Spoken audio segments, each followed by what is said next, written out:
may not invite you back. Everybody, Dewayne Lamb.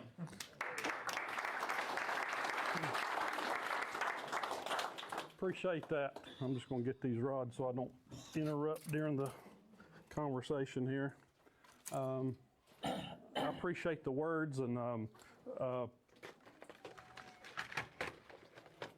business cards, just pass them around. It's the phone number stayed the same. We did make a move. We did make a location change in April, going down to Indian Point Marina, and it's been great. I appreciate everybody following us there, and it's been a great move. So, and I couldn't have done it without a lot of the help from customers and family, and so it's went about as smooth as it could possibly go. So we're settled in and we're fully stocked. So appreciate what everybody's done for us business-wise in the past and in the future too. So if we can help you in any way, just let us know.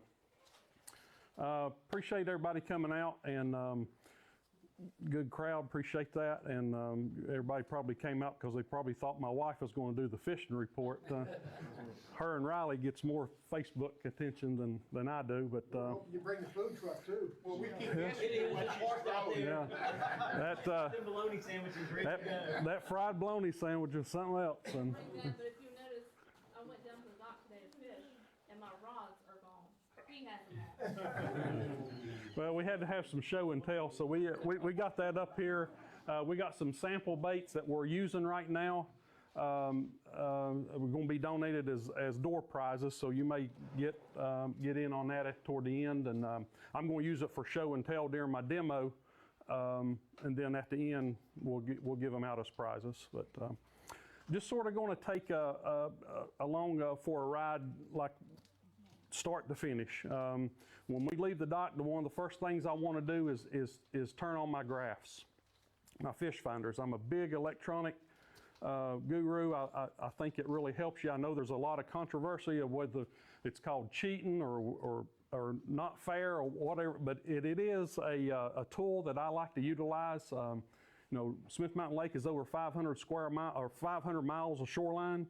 And anything that I can do to put the ball back in my court to make it, you know, a lot of times we only may have an hour or two in the evening after I get off of work to go out and fish. So I think the fish finders, the electronics, I have Lowrance and Garmin on my boat. I got 4 fish finders on my boat.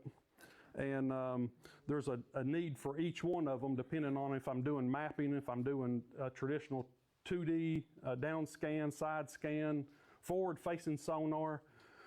So there's a need for about all of it, and that's one of the first things. If you ever talk to me at one of my marinas, I'll tell you that get a good fish finder, learn how to read it, get as good expensive high dollar fish finder as you can afford. I know it's hard to justify sometimes, but it really tells you a story. It tells you where to be, where not to be. You know, get you.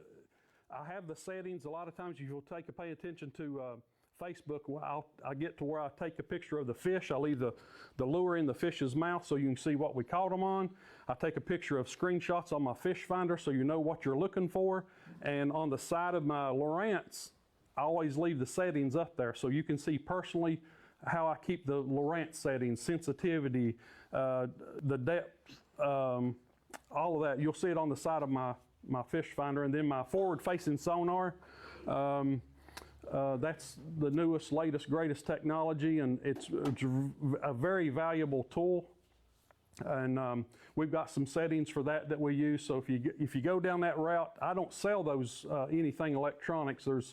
When I buy my electronics, I get online and look for online deals like everybody else. I can't compete with the prices that some of these online stores do when it comes to electronics. But if you go down that route, if you need help, just get with me. I've got settings wrote down so I can just, it's on my phone, I can just send it out to you.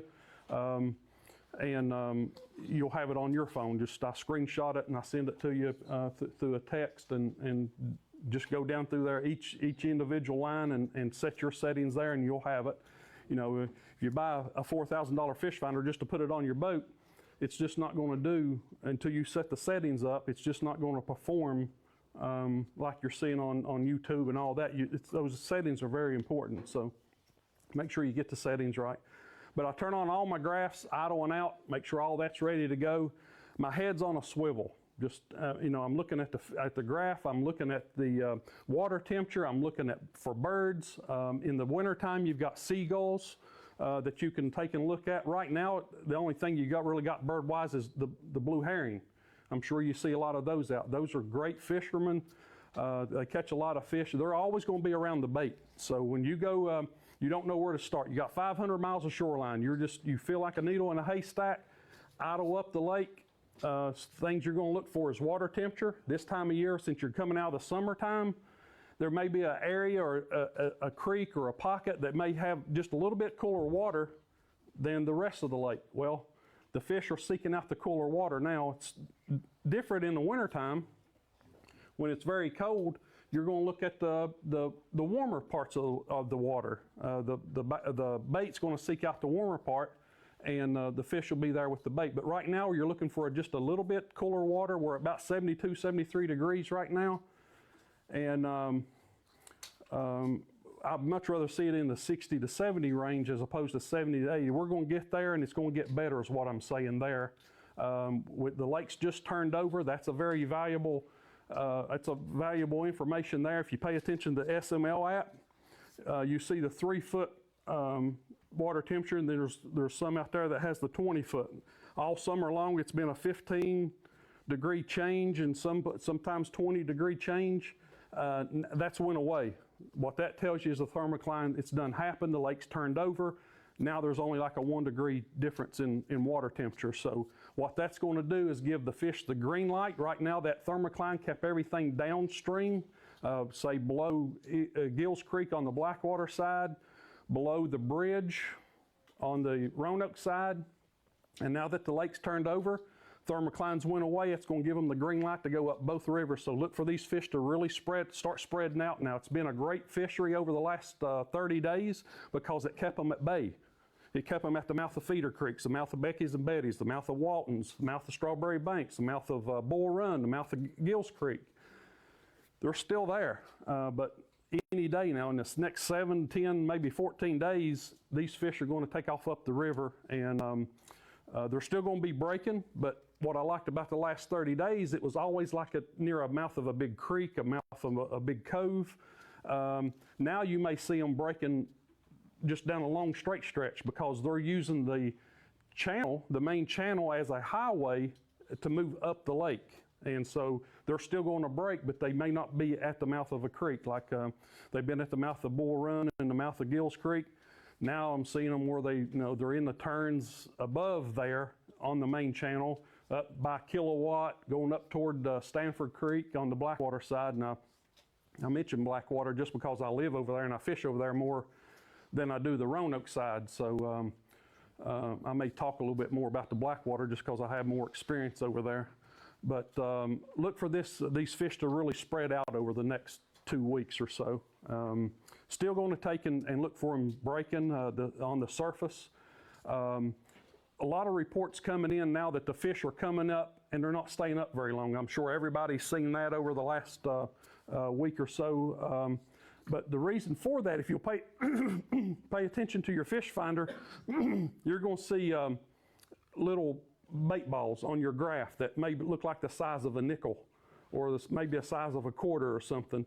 And the reason why the fish don't stay up, there's only a couple of things that cause that. Either a small school of bait fish or somebody runs in on top of them, pushes them down. So not a lot of boats out there right now. So the reason why the fish are not staying up very long is because of the size of the bait schools right now. It don't take a handful of fish, a bait ball that's that big on your graph. Within 10, 15 seconds, they done got them dispersed and spread out. So they're not going to stay up long. So when I idle out, I'm looking for bigger bait balls. These bait balls that takes up like a quarter size of your graph. Of course, bigger the better. When they come up on the surface and you got 50 fish is going to break on them, they'll break a lot longer on a school of bait fish like this as opposed to your nickel size. We was at the mouth of Silver Creek the other day and they come up breaking and we never caught a fish during the break. I think I put it on Facebook that we just couldn't get to them fast enough, and it was these bait balls that were the size of nickels on my graph, and we made a move. We moved and She said, why are you moving? She said, there's fish here. And I said, well, the bait balls is just not big enough for them to stay up. So what we done was we moved around, started looking for them on the live scope, something you can cast to them down deep. And, you know, that's just another tool that, like I'm talking about on the electronics, that's just another way of, you know, don't put all your eggs in this basket. Be willing to change and adapt during that trip. So we went out to catch breaking fish. It didn't happen, so the live scope allowed us to take and find fish down 20 feet, 30 feet, and we could pitch to them with a jig and pitch to them with a spoon.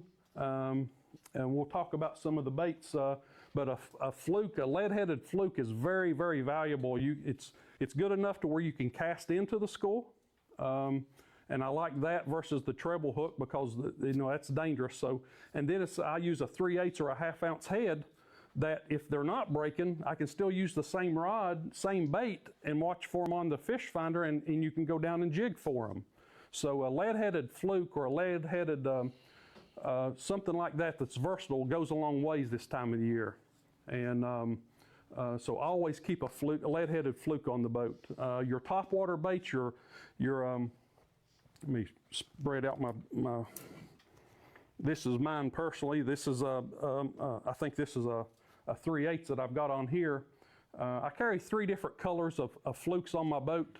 The white pearl, white ice, and the white with the chartreuse tail. If they don't hit those, then I'm probably just going home. That's 3 of the best.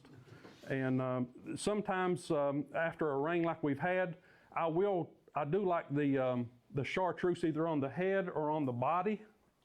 And what that does is if you're in real clear water, say you're down below Gills Creek or you're down below Hell's Ford Bridge, it's super duper clear water. So just the plain white head and white body will go far. But if I get above there or after a heavy rain or a storm like we had, then I will do chartreuse on the tail or chartreuse on the head. And I think that just to stand out, to stick out just a little bit more. I prefer my fluke on a heavier action rod. This is a Ducket 7-foot heavy action. I'll use a lot of my bass tackle. I do fish for a lot of different species, and I can get by here with taking one rod and fishing different species. But this is 15-pound fluorocarbon. I've told you about the bait and the head. Fluorocarbon sinks, so anything subsurface, crankbaits, stick baits like we use in the springtime with the Berkeley hit stick or the Rapala F18 or Bomber Long A's, all of that is fluorocarbon for me. Fluorocarbon sinks, mono floats, so anything subsurface, whether I'm bass fishing or striper fishing, is fluorocarbon. I'm probably 98% fluorocarbon on all of my stuff. If it's trout fishing, if it's crappie fishing.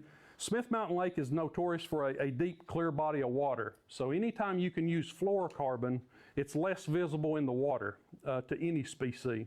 Now, if you're fishing a pond that's marked up, or if you're down in Florida where you got the tannic water and it's gold, bronze looking color, you can get by with flipping braid, and that's the reason these guys use braid, because they can get by with it because it's not as clear water. Here we have super duper clear water. Anytime you have the opportunity to use fluorocarbon, by all means do it. Now, it does not like spinning reels too good. A lot of guys will take and load the spinning reel up with a braid and then do a fluorocarbon leader. Again, if you're even bass fishing, shaky head or Texas rigging, crankbaiting, any of that's subsurface, go fluorocarbon. It's more sensitive than mono. It has no stretch. So that's another thing when I'm jigging, and it's not like a topwater bait or a hit stick. You know, they don't rip the rod out of your hands a lot of times when you're jigging. So what I like about the Ducket, it's a lightweight, thin wall rod. The reel is in my opinion is small. So what I'm doing is I'm reducing my mass. So I increase my sensitivity. When you're jigging, it's just a tick a lot of times, just a light tick, almost like a bluegill sometimes. So the fluorocarbon helps me feel that. The lightweight rod, the reel, and also the cork handle. A lot of people don't realize that the cork handle is more sensitive. You can feel that tap a lot quicker than you can something that's rubber coated, like a rubber handle or a velvet handle, if you will. Cork is always more sensitive. And so I'll go a lot of times on my personal stuff, fluorocarbon, lightweight, and cork candle. I love cork candles when it comes to your light bite. I'm on live scope up on the front of my boat, and I don't necessarily, I've got one, but the line counter reels, it's really productive. My wife stays in the back for the most part, and I got these line counter reels that's lightweight, just like my bass fishing equipment, and it's made by Akuma, Cavector. It's the small version here. They're about $100. So she sets and watches the back two fish finders. I got two at my console, and she's got to where she's pretty good at knowing what she's looking at, whether it's trees or she knows when to reel up. So what this does, I give her the line counter. I can see my stuff on live scope. You can sit there and literally watch your, if I pan out at 1 o'clock on my live scope, I can literally see my jig falling down on my live scope and see if there's fish around it. She don't have that luxury live scope, so what she does is she uses this line counter reel, and she can watch my 2D on my Lowrance and know, she see if they're 30 foot or 20 foot, and this line counter really helps her. I put she does a lot of jigging. I do a lot of casting to my live scope fish. She jigs more because she's doing it vertical. She can't see what's out because she don't have live scope back there. So I put a intersecting barrel swivel here, just up about 15 inches or so, 12 inches. And if you jig a lot with these flukes, you know your line will twist really bad. So in order to avoid that, after a day's fishing, we learned this several years ago in Tennessee. We do a lot of jigging in Tennessee when we fish. And after a day, I'd be putting new line. You couldn't hardly get the line to come off the reel. The line would be so twisted.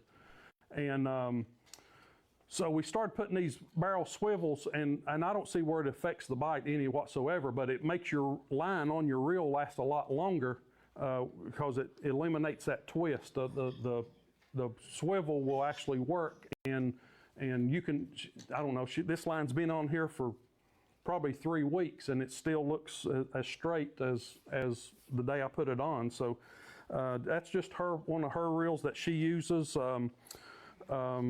with the line counter. So it's an added feature. If you have kids, sometimes they can, guys has used them for down rod fishing for years, so you know where to go down to, you know how to reel up to, know where to reel up to.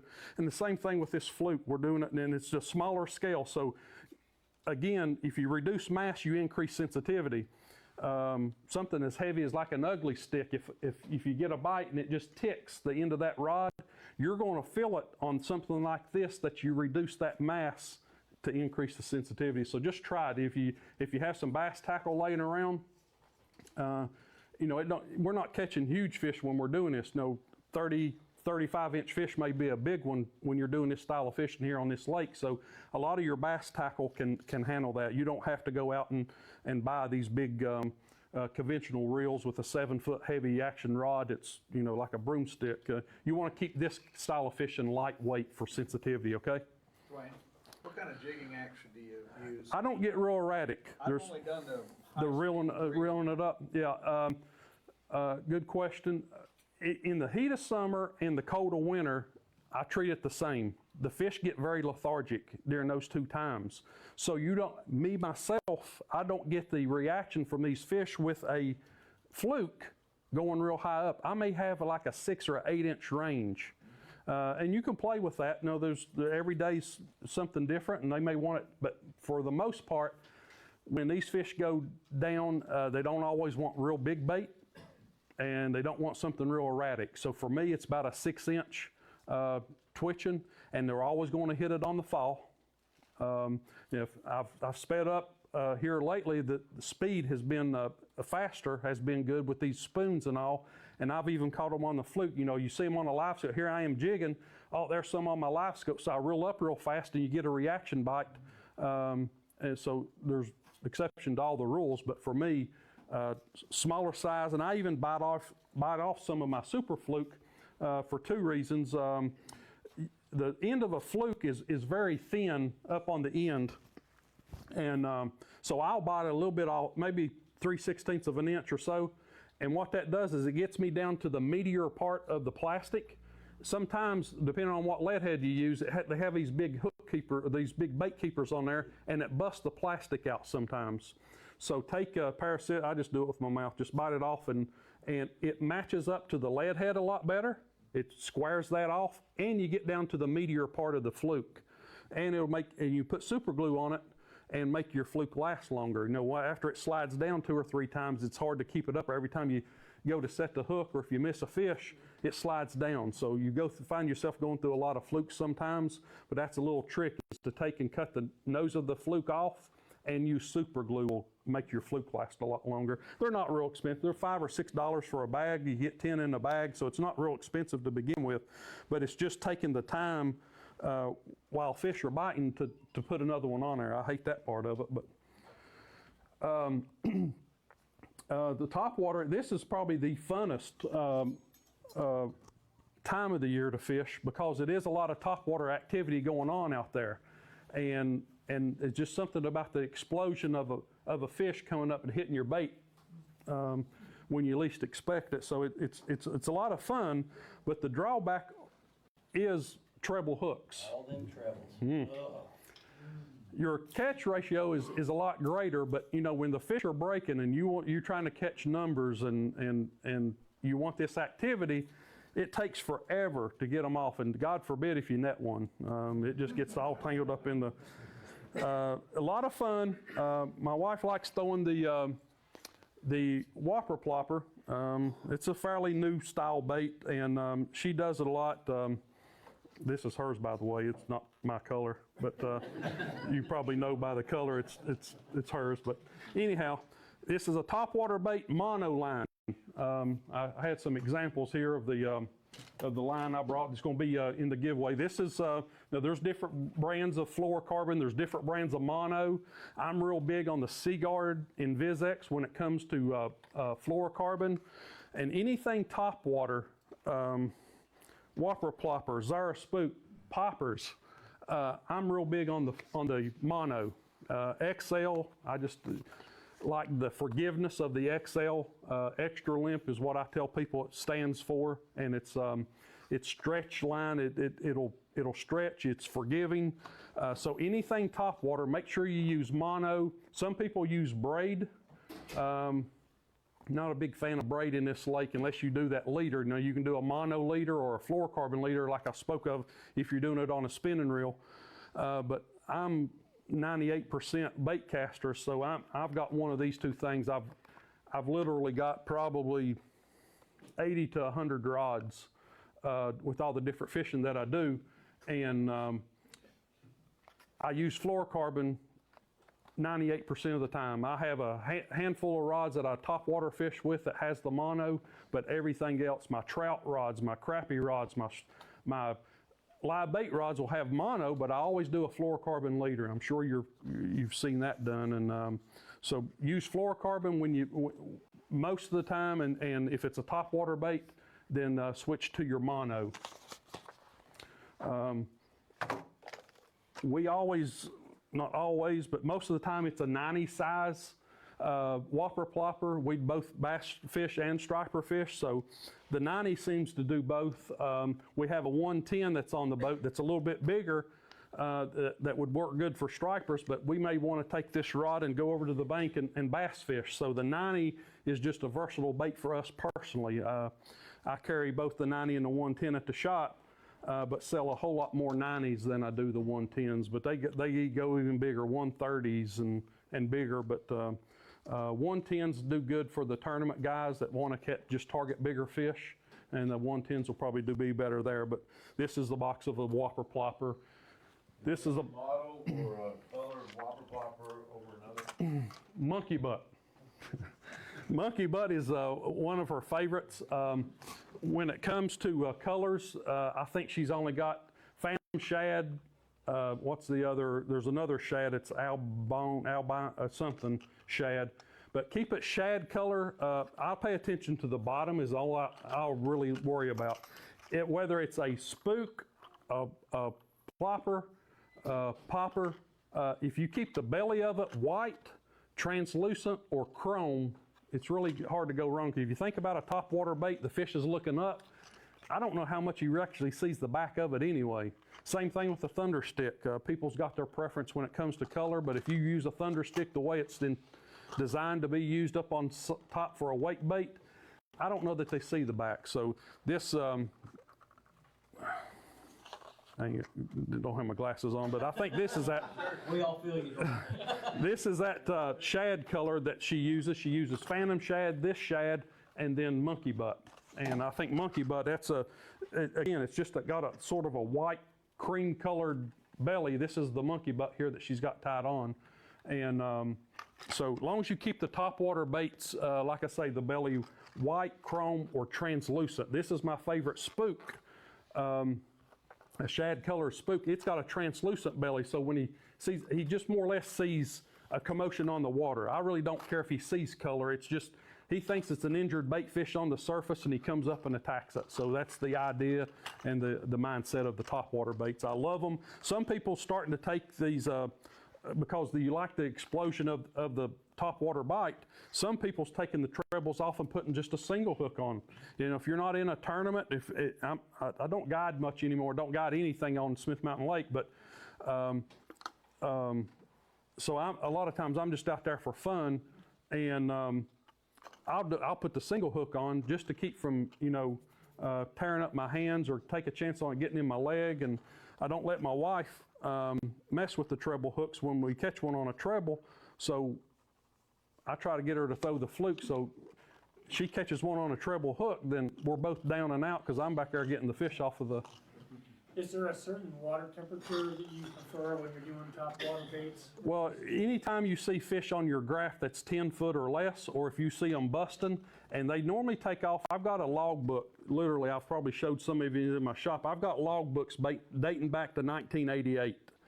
Every day I go out, I log it down on what we caught and where we caught, what the temperature, water temperature was, air temperature, barometric pressure, wind direction. So I've got all this wrote down, so I know where these fish are going to be for the most part before they even get there. So my answer to that is sometime around Labor Day, they start breaking. They start this, and then it gets more consistent as the water cools down. So somewhere around 78 to 80, they're going to start this. And when you see it early, because the water temperature is 80 degrees, they'll come up and won't stay up very long because they can't stay up in that 80-degree water very long. And you're going to see these breaks, if you got the size of bait fish there, they will start staying up longer just simply because the water's come on down. And then is there a certain temperature, 65, 60, where they don't come up anymore? Well, they're going to break and spot break and swirl all the way through December. Oh, really? But because that thermocline that I talked about a while ago is gone, what it does is spreads them out. So you may not come late October, November into December, you may not see that acre of them breaking, but you may see, a handful, 2 or 3 swirl. And I don't know what triggers that, but it's more of a swirl in the wintertime than it is just flaring up the water. And right now you can see these fish break when the schools come up. They're throwing water sometimes 2 or 3 foot high, and you can see them from a long distance. We was down in Tennessee last year, the first week of December, and literally probably one of the best breaks I've ever seen in my life, had the whole channel of the Tennessee River took up. And we was the only boat there. I started at 4:15. They broke the dart. They were still breaking in the dart. We couldn't see them, but we was throwing to the splashes. I don't know how many fish we caught, but that was in December, and they were still doing it. And Fishing heaven. yeah. What's the best time for the break right now? I think you're in it. Right Was that time of day question? Yes. time of day. Well, on days like today, I'd have loved if I didn't have to work for a living, I'd been out there just all day, because you have this cloudy overcast. Pressure's low. That makes all the difference in the world of fish feeding. The barometric pressure, when you have these bright sunny days, if you talk to me at the marina, I've told you this before, I'd much rather have the cloudy days because of the barometric pressure. You get these high pressure days, what it does, in my opinion, it squeezes the guts of the fish, makes them feel full. When the pressure lowers, you get the cloud cover comes through and the pressure's lower, their stomach expands and they're hungry. They say, oh, I catch most of my fish in the rain. It ain't got nothing to do with the rain.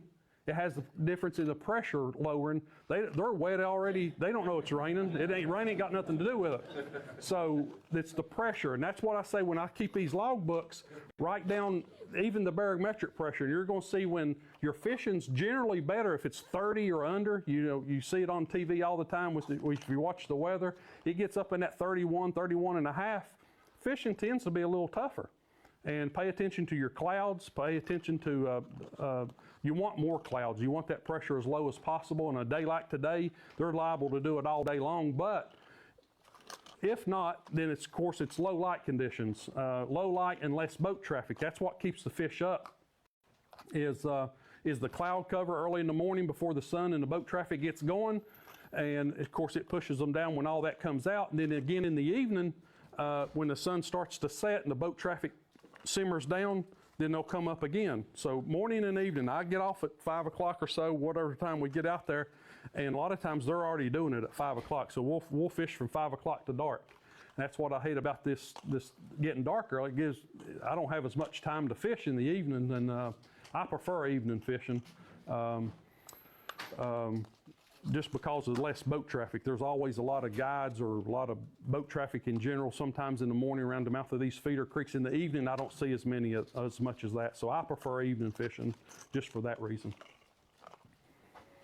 Another little tool, we've done this in the bass world. You've probably seen my videos on fizzing a fish. It works on stripers too. We just come out of the summertime. It's not so bad now because the fish are coming up. They're not deep, but in the summertime and in the wintertime, when you catch these fish 50, 60 feet and you don't want to keep them, we don't keep a whole lot of fish. If we want a fresh fish taco or something, we'll keep something this coming week, or we don't freeze the fish. So we release a lot of fish. And this fizzing tool, it's a needle that when you catch them deep, and their air bladder expands, I can go in, I lay the pictorial fin down on the side, count back 2 or 3 scales, lay it down, and just go from the tip of the fin, go back 3 scales, go underneath the scale, put the needle in, and once you get underneath the scale, stand your needle straight up and go into the air bladder. There's a paper in here how to do it, but I've also done it on Facebook before. If you don't follow us, you can follow us on Facebook to get this information. Follow the marina, follow me, my wife. We're always putting that kind of stuff out there. And this is just a way of protecting the future. We've done it for years in the bass world, and we found out that it does work for the stripers as well. They got the same air bladder. It's in the same area. So I do treat the stripers just like, and you'll see I do normally do it in the water because I want to see the air bubbles coming out, and when the air bubbles start to slow down, then I pull it out and that fish is ready to swim back. It's almost like a float inside that fish that the fish can't swim down and get that back down to the depth that he needs to be, especially in the wintertime in December, January, when we're catching these things 60 foot. A descending tool is another tool that we use. It's a lipper that goes on the lip. It's pressure, so when you drop it back down to 50 feet, the jaws open up and releases the fish. That's a great tool to preserve the fishery. So either needle or the descending tool helps for any deep water fish. So you can look it up, you can read information on it, and I can show you. I've got videos and that I personally do it. You done one this spring, didn't you? Yeah. You done a real good one. That was real good one. It showed everything perfectly with the bubbles. Yeah. You just some people do it on like a table or up on the deck of their boat. I like to do it in the water because that tells me when it's enough. When you see those bubbles start to slow, you don't want it to completely deplete of air. So when the bubbles start to, it normally takes about 30 to 40 seconds at tops, and you'll see the bubbles start to reduce. And we take and throw these stripers back. It's unreal. But if not, they would just set up on the surface. They're not going to be able to go down because that air bladder's so swelled. It's like a buoy to them. So they're not going to go down. Whether it's a bass or a striper, they're going to lay there and they're going to die. So if you're not going to keep the fish, take a time to learn this, and it'll preserve you. And how deep a fish are you catching that you do this to them? Normally, anything over 50 feet, you're going to have problems, and it's all dependent on how quick you pull them up too. So if you can take your time and not horse these fish in, that's what gives them the bends, they call it, and their air bladder starts to swell. So if you can take your time and reel them in slower, it helps too. But there's things out there on the market that will help the fishery for the future. 50, 60 feet, you're jigging, right? Yes. You can't get down trawl 50, 60. No, these fish that I'm talking about catching that time of year, in the heat of summer or in the cold of winter, I'm jigging, and I'm doing it with the flukes. You can do it with spoons, but that's deep water fish. You heard someone mention a while ago that they've been reeling in real fast. This is another phenomenon. It's been out for about 3 years. The Magnum spoon. This is made by Nichols. It's a Magnum 8-inch flutter spoon, and this has been unbelievable. Every year I sell more and more of these. But they watch them on the fish finder, live scope, or 2D, whatever, and you drop below the school. And then you normally do it with a higher speed reel, like a minimum of 6, preferably a 7 gear ratio reel. And again, I'll do that with a little bit heavier line just because this is a bigger bait, and you get in the trees and it's just, this is 20-pound fluorocarbon. Again, it's subsurface, so I'm using fluorocarbon. I'm using a heavy action rod. Some people do it with the medium heavy. If you see some of those videos out there, when they're reeling that bait in, just the bait will bend that rod like that when you're burning it up. And you don't really jerk. When they hit this thing, you just keep reeling for the most part and let the rod load up. If you jerk, you're going to find yourself missing more with this, as opposed to just using the speed of the reel to sort of set the hook. And they'll just wait till that rod loads up, and then you've got him. And this is a 3.5 ounce spoon. They make a 6-inch model that's productive too, that's 2.5 ounces. But this is the 8-inch model. Shattered glass is what this is. That's the most common. I carry chrome, I carry white, I carry gold, I carry a lot of different colors. But every week I have to put in an order for shattered glass 8-inch Magnum spoon. This is going to go on all through the month of October. When the fish spread out and get up on the surface, then this will probably go away a little bit. But for right now, this is another great tool that's great for August, September, and October. You can use this for 3 months. Dwayne, what's your secret keeping that out of trees? I don't have one. It's going to happen, and at $22 a piece, you don't want it to happen too often. But you'll be surprised when you hit that tree. The weight of this thing, that's what I said, is 3.5 ounces. A lot of times, if you'll take and hit the release button, when the hooks get caught up in a tree limb and this spoon falls, it pulls the hooks back down the other direction, and the weight of this spoon will unhook it a lot of times. So you'll be surprised. You do get hung up, but if you don't pull on and bury those hooks into that wood or whatever you're on, a lot of times the weight of the spoon will get it loose. So when you feel that, and it may take you a time or two to know the difference between a fish or a tree, and your fish finder should tell you, you should see that. And if you don't want to take a chance on losing a $22 bait, and I don't blame you, don't throw it over there. I mean, that's live scope is unreal. I wished I'd have brought some screenshots of the fish finder. A fish, to me, it's not that important to take and throw a $22 lure over there and take a chance on losing it. So for that reason, I'd be more inclined to wait until I get out away from that. Throw your fluke over in there. If that's a worry or an issue, a fluke costs $1. This is 22, so throw your fluke when you get around those heavy tree areas, and use this for open water. With the live scope, you can catch individual fish. It don't take a school of fish to catch it with this either. You can pitch to 1 or 2 single fish, and you'll see them react to it. But the key is to the high-speed reel. You got to use these fast in order for them to be the most productive. You can jig it. I've caught them jigging. But the most effective way is just burning it up through the school. When you see you're on your graph, you've come through that school, say that school's down 30 to 50 feet.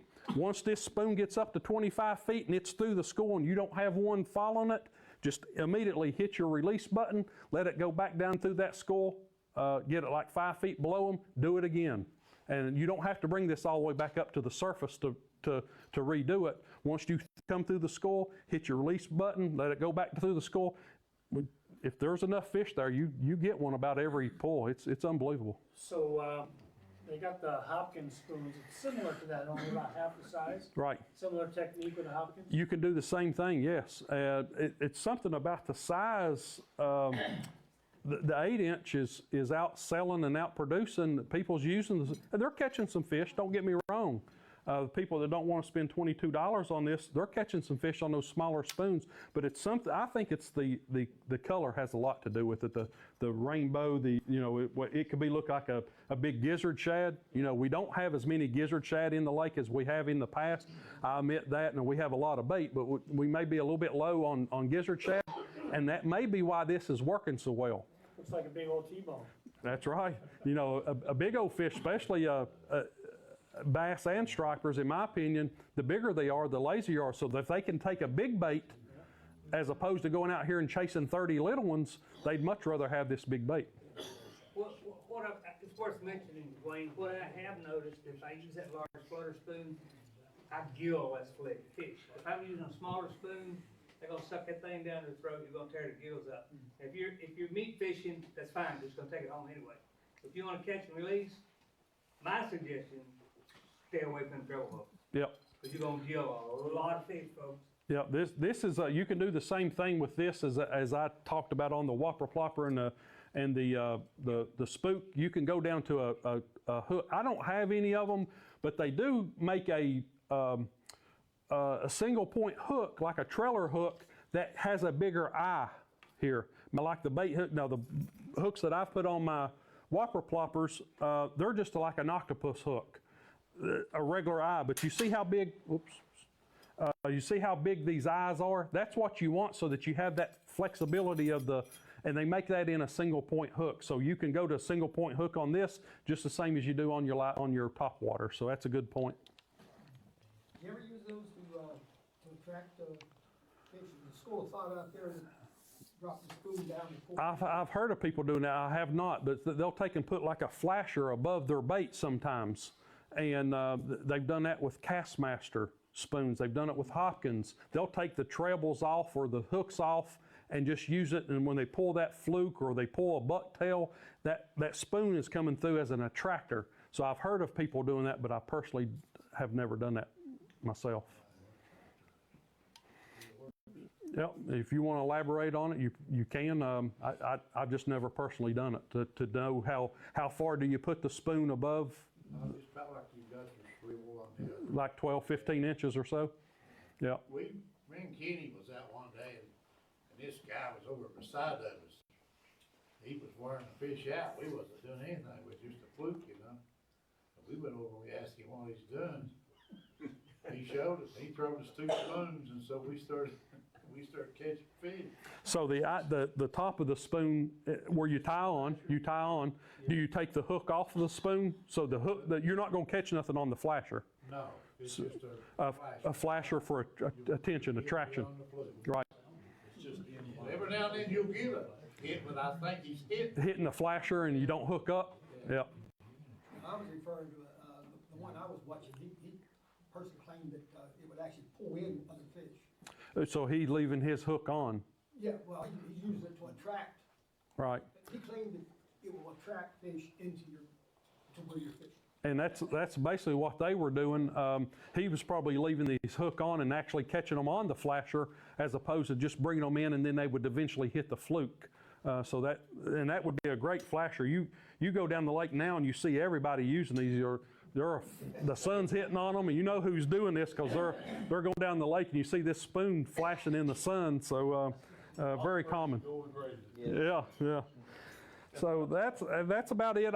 What I brought, and if you have questions, I'll elaborate on any aspect of it. But this is I'm going to leave these rods and reels up here so you can come and feel if it's something you want to downsize to. I don't know what you got as far as equipment, but I would suggest that you downsize. That sensitivity and feel is very important for this lightweight jigging that we're doing. So fluorocarbon, I can't emphasize that enough. Yes, sir. Dwayne, you said you have 4 graphs. Just curious how you use each of your 4. What kind of side scan and live scope and 2D and then chart? How do you break At my console, I take and run my 2D. I have 2 Lowrance 12s at my console. My right fish finder is my traditional 2D looking down, and then I have mapping. So when I'm out there looking and charting for fish, when I find fish on my 2D, I immediately look over at my mapping. Not that I need mapping. I know the Smith Mountain Lake is as well as anybody. I can get anywhere you want to, but what I do is when I find fish, I look at contour lines. I look at the lay of the land, because sometimes you can put a connection to where you're marking fish. Are they on steep bluffs? You know, on a mapping, your contour lines, the closer they are together, the faster the drop off. When the contour lines are farther apart, it's a big, long, drawn out point. So I use those 2 together at my console. So I can put 2 and 2 together where I'm marking fish and look on my map and see what I'm in, or if I'm around a hard bottom, if I'm around soft bottom, if I'm around trees, or what the contour lines are. So that tells me a story. Up on the front of my boat, I have my Garmin that I use, of course, for my live scope. That's the one that I have on my trolling motor and pans around, and I can take and find fish 360 degrees. As long as my trolling motor spins, I'm looking at what's out away from me. And I'll take and do either side scan, depending on what I'm looking at. On my other graph, I'll do the side scan so that I'm constantly looking off. So I don't have to pan in that direction so much. With my live scope, I've already got 2, my Lowrance is the side scan up there. So that's the way. Or if I'm in an area that I don't know, like a new or a body of water, I may go to mapping on that and do the same thing up there with my Garmin as I did at my console, so that I can put a relation of where these fish are at on my live scope, look down on my mapping and see where I'm at, and it helps me for waypoints and things like that. So the 3, it never changes, but my Lowrance up on the front of my boat will either be side scan or mapping, depending on what other information I'm looking for. How do you mount all your transducers? Well, a lot of them's Ethernet connection, so my Lowrance's is working off the back of the boat. My transducer for my live scope is up on the trolling motor. Now, I just ordered I don't use my striper boat as much this time of year. I just ordered another live scope. I don't have it on my striper boat yet. My pole come in. I'm going to go to the side for my striper boat, because when I'm pulling bait, I have a remote for my trolling motor like everybody else. And when you spot lock, or when you've got it going just upstream, you're not looking. I want to look a certain way on my striper boat, so I am going to go off to the side. My pole and everything's come in for that to side mount it. I'm still waiting on my graph, but so it's really just a change on how I fish with both boats. It's a very important tool. I love it. I'm a big fan of live scope. I know I get pros and cons on it, but get you a live scope and learn how to read it, and it'll tell you a story. Dwayne, did you get a power pole for your live scope, or you gonna just man the pole? No, I got the remote control. It's something you can put. I didn't do that, I wish I had them. Yeah, you put it around your neck, and you can operate it with the remote.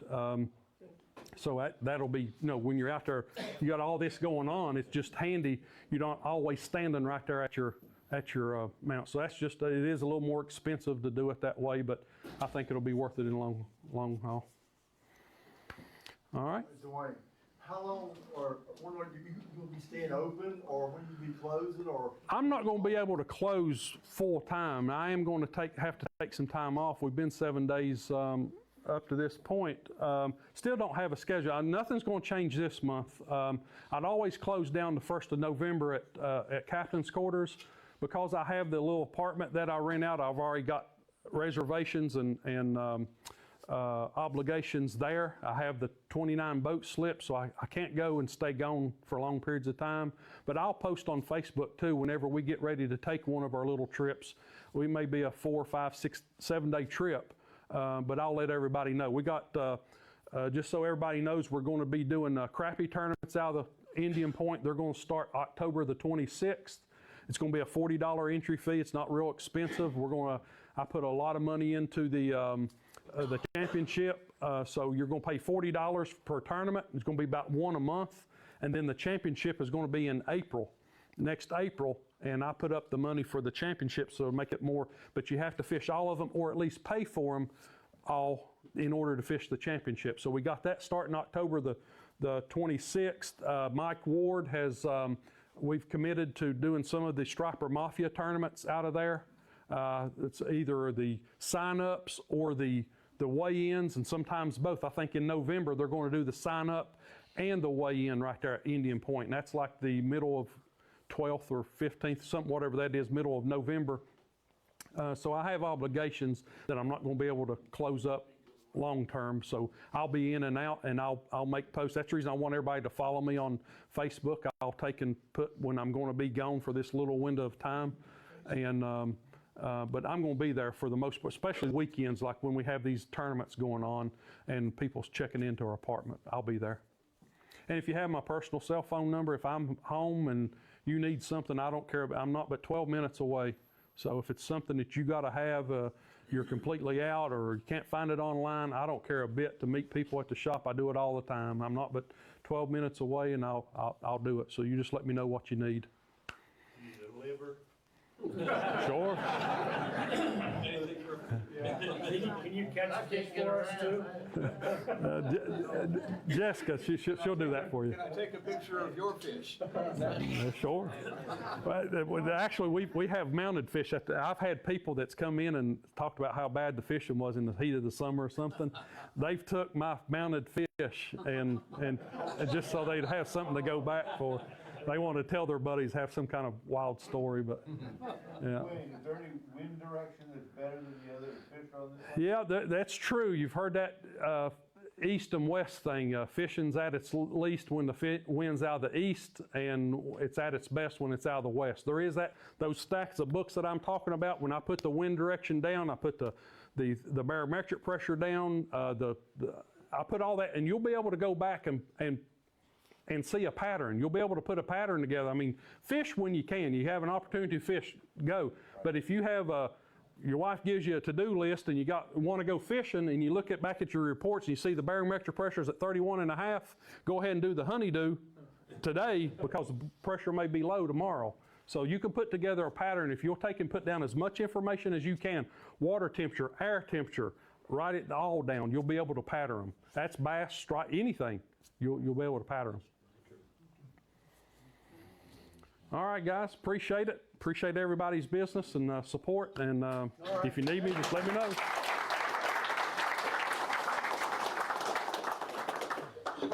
Thank you, Dwayne. That was awesome.